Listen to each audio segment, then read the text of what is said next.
Hi, I'm Darius McDermott from FundCalibre, and this is the Investing on the Go podcast.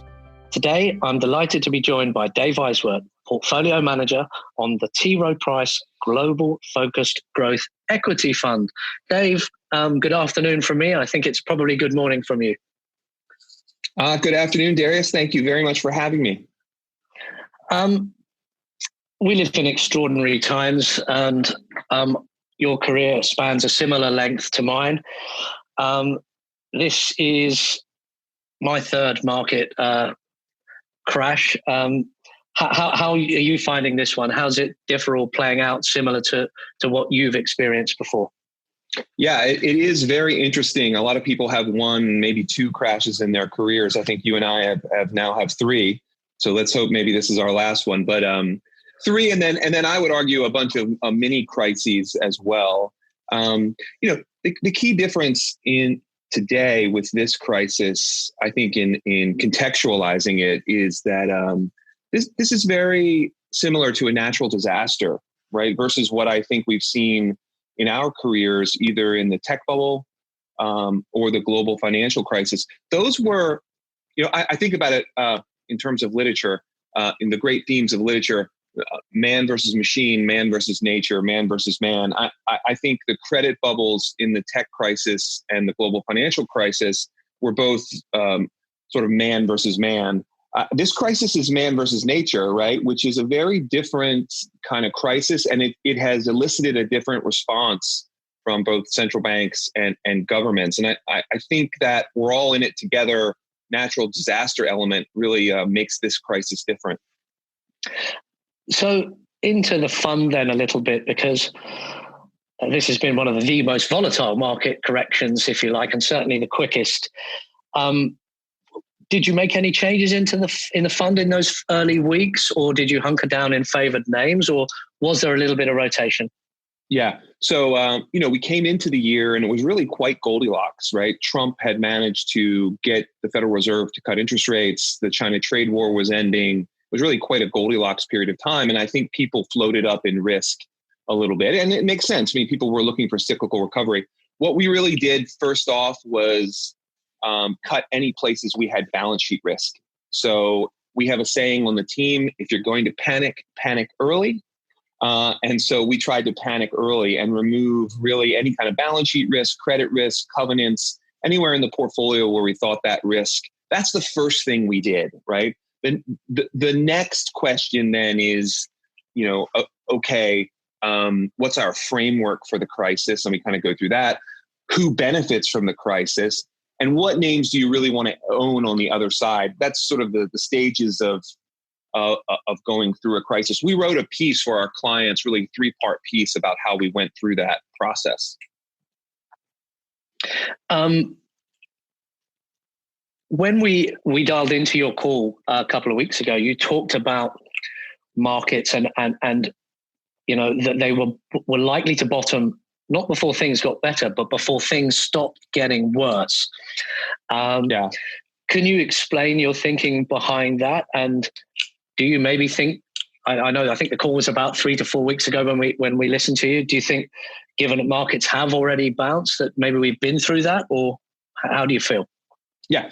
So one of the most, I think this idea of stop getting worse is one of the most powerful things that I've learned in my career around investing, whether it's an individual country or individual company, a country, a market, this idea of stop getting worse. And what that means is markets bottom not in the absence of risk, but when risks stop accelerating, when you start to see how risks could moderate.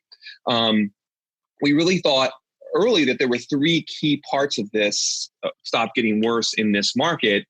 The first was the response of governments, right? What would central banks do and what would governments do? And you can argue philosophically long-term about how governments should behave in a situation like this, but I think that in general, central banks and governments, especially the US Fed and government, did an amazing job of stepping in and keeping the plumbing functioning. So that was the first element of stop getting worse. The second really is around testing, treatment, and although we have a long way to go on that, we think we're past the worst in how we test and treat the virus. And in fact, we're seeing hospitals past their peak. This lockdown was really all a function about saving our healthcare systems more than it was about people dying in the streets of the virus, right? We wanted to save the healthcare system. And I think we've done that. So that's the second part of that, testing and treatment.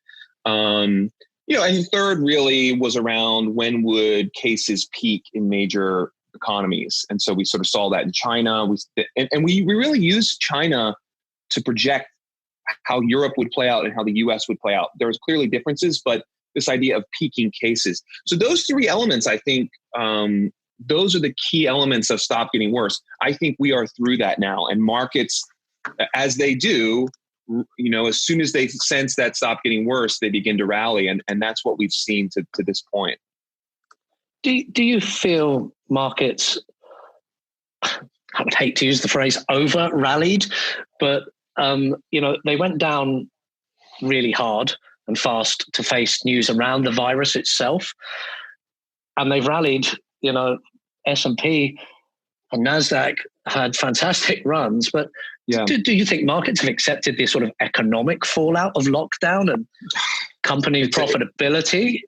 It's a great question, because this is a natural disaster and not a credit cycle. That's really important, right? Because, if you look at autos or semiconductors, usually when you have a downturn, you go through a big negative inventory and distribution cycle. But since we already had that in semis in 2018 and 2019, you're not getting that in this cycle. I bring that up because this natural disaster is very different than a credit cycle. Things like Netflix, Amazon e-commerce, Zoom video conferences, which we are on right now, those were not. Usually those types of businesses are in bubbles going into a breakdown. In this case, the virus actually boosted their positioning and accelerated their adoption. And so that makes this kind of cycle very, very different. So the other thing is, academically, if the Fed is going to buy every asset class, if central banks are going to step in and support the economy through the virus, the peak virus risk, multiples should go higher, right? Multiples should go higher. Credit's more available. Interest rates are lower, right? So the fact that asset prices go up after that sort of response is not surprising. And you could argue, there's more liquidity out there now than there was before the virus. I do think we're moving through stages, right? So the first stage was sell your risk. The second stage was own the companies that are boosted by the virus. Again, Netflix, Amazon, Zoom, TeamViewer in Europe, another example. The stage we're entering now, I think, is more around, we call it pleasant surprise. And so we're looking for companies. I'll give you a good example in the UK. Ashtead in the UK is a good example, a name we own in the portfolio.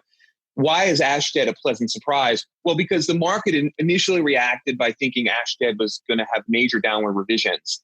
And it turns out that construction in the US is largely still going on. And so you get a pleasant surprise. So we're looking across the portfolio now at these sort of ideas of pleasant surprise. The two other areas that I think are interesting, and we'll have to see what happens, is one, the epicenter names around travel, airlines, those are all still just wrecked, right? And so those have not rebounded. And the other is financials, interest rate sensitive, yield curve sensitive names. How do they respond? And energy, right? So I guess if I summarize that, the market, because of the nature of a natural disaster versus a credit cycle, the market is very heterogeneous. And so saying something's rallied and something's not, right? There's plenty of parts of the market that are still disasters, and there's other parts that really did deserve to do better. So that, what I would say to you, Darius, is it's going to get more and more difficult as a stock picker to be contrarian in some areas, things that are bombed out or things that have done really well. It's not as easy. In some ways, even though the panic was terrifying, there are some, looking back, extremely easy parts of this crisis. And I think things are not as easy anymore. Well, I was just reading your part 3 note that you've been distributing to clients today. And I think you touch on being tempted into value, but just, sticking with the knitting. is there any sector or stock which, maybe not a fallen angel is probably a bad word to use, but things which you now look like value but have got some special sit up behind it? Or it's a great question. The value space, I even have a hard time understanding what value is, right? The highest ranked value managers are growth managers, right? And they sort of will tell you why Microsoft is a value stock at 30 times earnings. It's hard to even understand what value is. I think that there are some bad neighborhoods, in value, whether it's commodities or financials, where there are some good ideas. Charles Schwab is a big holding of our portfolio. We think Charles Schwab has the characteristics that make it more of a growth scale asset, despite the fact that its short-term earnings are very sensitive to interest rates. So that's a stock that got really destroyed in March. Traded under $30 a share. Our analyst has like worst case earnings of just over $2. And so we were adding to a name like that, right? Which is in a bad neighborhood. I'll call it financials, but has characters. So we're trying to be carefully contrarian in the portfolio around names like that without just rushing into value as a sector, right? Morgan Stanley is another name we added to the portfolio in Q1. Again, it traded down to 0.7 times book. We like the management team. We like some of the different exposures and the shift to wealth management. And so, we thought that was an extreme value situation. So we are being cautious. I think you've heard me say this before. We try to be carefully contrarian in some of these names. Don't run into a burning building. But if you can pick off an asset that you think has growth characteristics, you should be willing to do that. And most of the listeners to the Investing on the Go podcast are either UK or European based. Maybe you just touch on what lockdown has been like briefly in the US for our listeners. And obviously you're based in the US. US is the biggest weighting within your fund. And things are sort of rapidly changing there. 22 million people unemployed. Is that likely to bounce when lockdown ends? What's it like in the US? Yeah. So, the US, the U.S. economy has been strong, right? It's been strong. I think unemployment's been exceptionally low. We went into this crisis from a position of strength, I think. And again, the government is buffering that temporary unemployment situation. Some people argue even too extreme, right? To the point where workers would rather be on unemployment than they would to go work at the factory, right? Now that has a lot of social implications around why are they being treated so poorly to begin with, working at their jobs. But in general, the U.S. is a very divided society right now between pro-Trump administration and other, right? I call it sort of an other, and our states divide along that line as well. So states in the Northeast, lockdown is more severe. In the South, you see a much more willingness to get back to work quickly. And so it's in some ways it's chaotic, right? And it will be a sort of chaotic recovery. Is that positive or negative for the world? We're going to see some tests, whether it's Georgia or Florida, in how quickly can people come back to work, because I think those states are going to be more aggressive. So yeah, I think the U.S. is almost to a certain degree taking more risk than China, right, which is still strongly locked down, right? Although there's some back to work. There's still government implemented rules that people listen to. I think Europe, there's an element of more cooperation. And I think you come to the US and you see a very heterogeneous group of people, and you're going to see risks taken, and we're going to see the implications of whether that causes reinfection rates or not. And so, it's risky. I do think, Darius, when we move through this, I think the US economy is still very stable. I think, we have low unemployment. I think that will continue. So I think when we move out of this, there's no reason why we can't get back to a stable economic environment in the US. Yeah. And I know you talked about earlier about the Goldilocks scenario. if we had had this conversation on the middle part of December or even maybe the middle part of January, Corona might not have been at the top of things to talk about, but the US election probably would have been. Yes. Impact on healthcare and whatever other sectors we could have got into. But I wonder if the actual sort of coronavirus itself will impact on the US election. As you say, how lockdown comes out for various different states, whether they would be natural Donald Trump supporters or not, or whether he's actually doing good or damage to his brand within your home market. Any thoughts on that? Oh, that's great. It's a great question.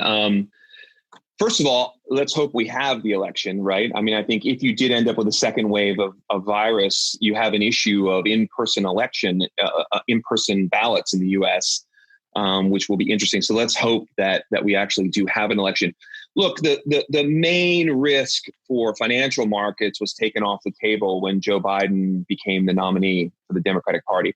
The risk of Bernie Sanders versus Donald Trump, I mean, that is a extremely uncertain situation in the U.S. And so, because we end up with an activist populist part of our population or voters that is, in some situations, it's difficult to distinguish a Bernie supporter from a Trump supporter. There's some very similar threads that characteristics. Yeah. Yes, there are. And anti-globalization, anti-technology, right? And so I think the biggest risk is off the table, and so that's positive for us. That has implications for how we invest in healthcare. Managed care in the U.S. becomes more attractive in a Biden versus Trump election. So there are some opportunities there. The jury's still out. I think it's not clear whether Trump's handling of the virus and his war with different governors around the country has led to improving popularity for him or declining. It's really not clear yet. So I think in the next few months, 3 to 4 months, we're going to start to see how the trajectory out of the virus.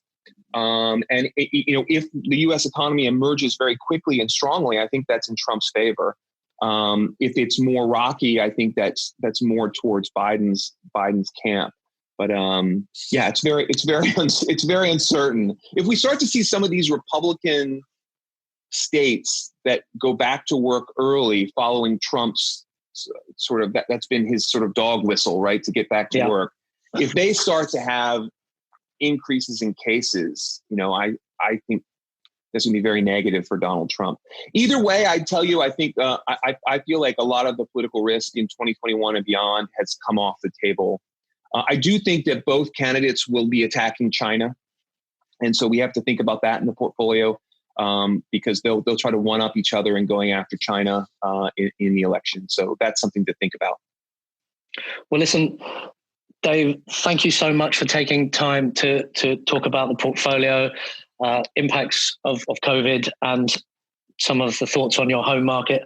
As you were concluding in, I think there's a lot left still to go on, both politically and economically in 2020. So thank you very much for your time. For more information on the T. Rowe Price Global Focus Growth Equity Fund, please visit FundCalibre.com. And to subscribe to the Investing on the Go podcast, please also visit FundCalibre.com. Please note that these are unprecedented times and markets can react very quickly to news. The views expressed here are at the time of recording and could obviously change.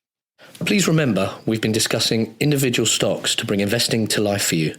It is not a recommendation to buy or sell.